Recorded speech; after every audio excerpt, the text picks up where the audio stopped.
Right, hello there everyone, welcome back to James Redmond TV and welcome to a new concept. I know, I'm shitting out the new shows, but welcome to a new show that I would like to call Hammers Reads Your Comments. I know, it's original. I thought it on the spot and I thought, you know what, that's the perfect name for this new show concept. Now, if you are confused of what this concept is, basically, I know I'm a Liverpool channel with a little cheeky sprinkle of a bit of Premier League content here and there. But I thought, you know what, mate, I'm going to make a show, a weekly show, as well as the top 10 videos. The next one of them will be out on Wednesday. But I thought I'm going to add another one, just because, why not? You're being boss, so I'm going to be boss, and I'm going to bring you more shows. And the best thing about this is a show for Reds, this is a show for neutrals, this is a show for supporters, and get on this, it's even a show for haters. And essentially, it's just going to be where literally anyone, whether you agree with me or disagree with me or vice versa, you will be able to comment your opinions, your footballing views down below, unpopular opinions down below. And it'll be a chance for me to engage with you as well as talk a little bit of footy. So in future, if you could comment any of your footballing views, football opinions, football and unpopular opinions, let them be known in the comments down below. I will be reading them all. Even be offensive if you want. I don't give two shiny shites. Honestly, like I've got many layers, man, before you can get to anything emotionally. So be as offensive as you want. Disagree with me if you want. Now, before you do comment, I would strongly suggest simply to be as detailed as you can when it does come to putting your comments down below, because simply, you know, you're not going to be able to defend yourself because, you know, it's only a comment. Therefore, give yourself the best possible chance going into an argument when it comes to this show. So hopefully you enjoy. If you do, sit back, relax, get some popcorn, get a lovely little cup of tea. 2020, it's bringing us all together, people. Even though it's 2021, let's get into your footballing opinions. So from Kai_271233, we have got Gareth Bale is criminally underrated and is one of the best players of his generation. Now, I disagree, and I'll tell you why I disagree. The number one sole reason why I disagree with this comment is because you, Kai, my friend, have said that Gareth Bale is underrated. Criminally underrated is the words that you used. The reason why I disagree with that is because when he returned back to Spurs for the 1 year loan spell at the beginning of the season, if you saw content with 888 Sport that I was doing, if you saw content that I was doing on other people's channels, I and many other people, I was not alone in this, was saying Gareth Bale is a steal for a loan deal. He's going back home to a place where he really wants to play football. It's going to bring the best out of him. He was even being tipped as one of the signings of the summer. Some said he was done, but, you know, even Spurs fans were really excited. And in hindsight of this transfer or this loan move, I think we're just now realising what Zidane's been trying to basically indirectly tell us all along. And it's that Gareth Bale is just not good enough. And he still had some great moments. He still scored that overhead kick against Liverpool. I know it firsthand, believe me. But it does not mean he's the same player that he used to be. If we're talking about the Gareth Bale that's out of Tottenham, or when he first joined Real Madrid, then you're talking about a player that's up here. But the injuries have caught up with him. And not only injuries, you've also got to bring up Father Time has very much caught up with Gareth Bale. So if you're talking right now, Gareth Bale is criminally underrated, regardless what you think about the game time he's being given or whatnot, I would think that's quite a crazy thing to say, given on what we've been told by two different types of managers. You've got a world-class manager in Jose Mourinho, and then you've got a fairly new manager in Zinedine Zidane. Yes, he's won 3 Champions Leagues, but he's still a new manager to the game. He's completely different levels of experience, saying and pretty much agreeing on the same thing about this player. The only thing you've got is Harry Redknapp on Sky Sports defending you. Believe me, when it gets to that point, then I love Harry Redknapp. I think he's a legend, but, and a big but, and I cannot lie, Gareth Bale is washed up, man. He is overrated. He is finished in the Premier League, and it is what it is. But let me know what you think in the comments down below. Do you agree or do you disagree? So from Nandan Nayak, managers get praised too quickly. Everyone thought Hasenhüttl was the best thing since sliced bread, and then he lost 9-0 again. I'm not saying he's bad, but do you think we should stop judging players/managers based on temporary form?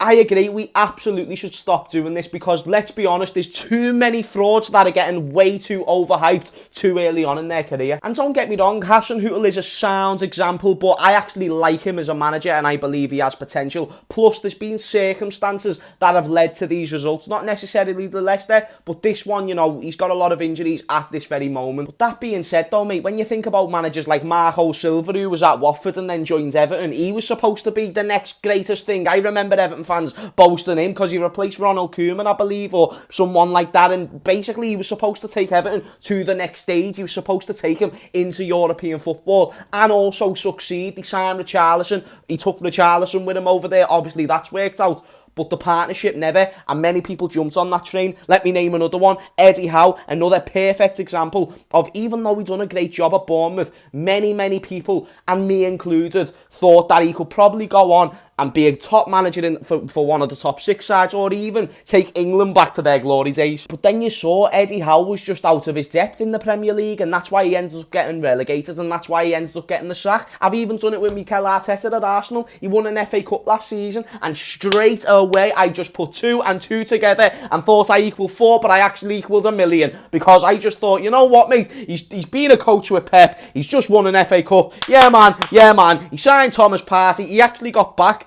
decently in the summer, to be fair, Mikel Arteta, so I couldn't really say anything on that front. And this season, they've just been massively inconsistent. So Nandan, I'm not going to lie to you, my mate, or sister, I agree with you wholeheartedly on this point. Managers, and it's actually for the better for them, managers are getting praised way too quickly and overhyped way too soon. Let me know what you think in the comments down below, whether you agree or disagree. From Charlie Clark, Phil Foden is better than Bruno Fernandes ability-wise. This is a mad question from Charlie. You know, now you all know, if you watch my videos, that I love Phil Foden as a player. I think he is the future of this country. I think he's the future of this league. I think he's just absolutely sensational in terms of his ability at such a young age. He's 20 years old. And his intelligence when it comes to being on the ball as well. In terms of ability, when you compare him to Bruno Fernandes, I certainly don't think he's far off, but I do think it would be just a second early to start saying he's better or well better than Bruno Fernandes ability-wise, because Bruno Fernandes is still another level. But if I can cheat and change the question up a little bit, who would I rather have for my team? There's no doubt I'm taking Phil Foden over Bruno Fernandes, and it's nothing to do for the teams they play for. It has quite a bit to do with age, and the fact that I feel Phil Foden can most certainly surpass Bruno Fernandes as a player. Bruno Fernandes is a phenomenal player when it comes to moments. Even today at time of recording, Bruno Fernandes got a phenomenal goal against West Brom. He scored a free kick against my team. He scored many winners. He's got many assists. His numbers are insane. But we've even got one of our own players who can do that. One of our own players who has impact moments in Mohamed Salah, who you can actually debate this in the comments down below. But I thought Mo Salah has a better first year or first season compared to Bruno first year at Manchester United. That's just my opinion. So why would I get another player who gets moments and has the odd good game overall when I've already got one of them type of players? It just wouldn't make too much sense. Whereas Phil Foden, he will come in, he'll add a bit more creativity, he'll add a little bit of that hunger. Don't get me wrong, Bruno Fernandes has very much got hunger, he's very much got leadership. But we've got individuals at Liverpool right now, and many teams have got them individuals. Phil Foden will come in. He will have that hunger to adapt to the team and use his skills and use his ability for the team and not just in moments. Even though Bruno Fernandes, I'm not trying to take any credit away, he is fantastic. But as of right now, to answer the question, I would say Bruno Fernandes is still slightly higher ability-wise than Phil Foden. But let me know in the comments down below whether you agree or disagree. Carrick02 says Suarez' season in 13-14 is the best individual season anyone's had in the Prem. Listen, mate, with 31 goals and 19 assists in 37 games in all competitions and 31 goals in 33 league games, Like he has to be. That has to be the best individual season from a player. I absolutely agree. Now, what I don't agree with is a lot of the things he's done on the pitch in terms of the things with Patrice Evra in the past. I was obviously, at the time I was a bit younger, but so you just kind of support your player. That being said, looking back in hindsight, Luis Suarez actually should have got a lot more of a heftier punishment for them type of things. Obviously for the biting, he got the match bans. But when we talk about purely football, when we talk about the ability on the pitch and the ability to just not only change a game but just look so fucking good doing it, Luis Suarez was the best for me. He literally carried a very average Liverpool team to second place and made Daniel Sturridge look like the best striker in the world besides Luis Suarez. The only other players, for my opinion, and let me know if you agree or disagree, that's the point of this show, that's why I'm doing it, because I love this shit.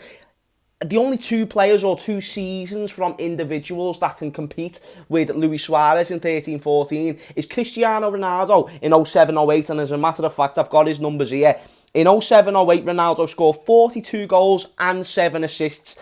Or the other option that I could say that can compete with Luis Suarez is Mo Salah when he first joined Liverpool in 17-18 and got 44 goals with 16 assists. Now, listen, mate, Mohamed Salah in terms of numbers was unbelievable, but I don't think he's as good a player as the other two. However, even though Ronaldo in 07-08 was different gravy, and listen, 42 goals and 7 assists when he weren't even really in his prime, unbelievable. That being said, we're talking about individual seasons. We're not going off circumstances. Luis Suarez could not be touched. Now, let me know in the comments down below whether you agree or disagree. Because if you're asking myself, Luis Suarez just absolutely took my breath away. Underscore McGinty11, Luke Shaw is the most overrated player in the Prem. Massively disagree. I think it's a fairly poor statement, to be fair, which is why I suggest you be as detailed in the comments down below. This was an Instagram post, to be fair, so we couldn't have that much room to type. That being said, so I'll give you the benefit of the doubt, my mate. However, the reason why I think it's a poor statement is because I simply don't think that Luke Shaw is rated that highly anyway by neutrals or even Manchester United fans. But if you actually watch Manchester United this season and you you list their most important players, you're probably listing Paul Pogba, you're listing Bruno Fernandes, and this season you're probably listing Luke Shaw in that list as well, because he has been fantastic both going forward and coming back. And the reason why people didn't rate him so highly, and you said he's overrated, is simply due to injuries, but also with the fact no one ever thought he could reach these heights. And let's not forget, mate, he was literally just supposed to be surpassed by one of the best left backs in Europe in Alex Telles, at least coming into the league. And Alex Telles hasn't even got anywhere near the team. And I don't want to repeat myself, but going forward and going back, Luke Shaw has shown he has got the ability. He just never had the time to show it before. He's one of the best left-backs in this country. Notice I say one of the best. However, you have got to give credit where credit is absolutely due. And if he keeps up this form, he's going to be talking about one of the best in the world, let alone the league. It's just about minutes and consistency for Luke Shaw. But to say he's overrated, I think is very, very harsh. However, I'm not always right. I disagree, but what do you think? Do you agree or do you disagree? And from, I'm just going to say Hussein, Liverpool are finishing outside the top 6 this season. This is not one that I wanted to read, and I thought I'd save it till the end because it's the most depressing one and it's Liverpool related, and I don't want this to just be a Liverpool show. But do I think Liverpool are going to finish outside the top 6 this season? If you ask me if they can, there's no doubt that they can. Many teams can finish outside the top 6 this season. Even Man United, who are doing very well, are not susceptible to that possibility. Same with Leicester, who have been fantastic. I don't think it'll happen to these teams, and I don't think it'll happen to us. But with the teams like Aston Villa getting better, West Ham getting better, Everton being able, even though they lost to Fulham, that time of recording today they lost to Fulham, lol, they're still well better, and it's not just the traditional top 6 no more. It's now a top 9 or a top 10 that are all very close together. So when you put it in that perspective, we can finish outside the top 6, but it would just be massively negative of me to say that we're going to finish outside the top 6. When you think about circumstances, though, it's a possibility, and I'm not going to lie to you, if we didn't win the Champions League, I'd rather finish 8th than finish 5th, and I know that sounds crazy, but I don't want to do this Europa League, I don't want to do this UEFA Conference League that they're thinking about doing if teams finish below a certain place, and like a third tier of European football. Makes no goddamn sense in the slippery slightest. So I'm not up for any of that business. I do think we'll finish in the top 5, I think it will be top 5. But I don't think we'll get knocked out of top 6.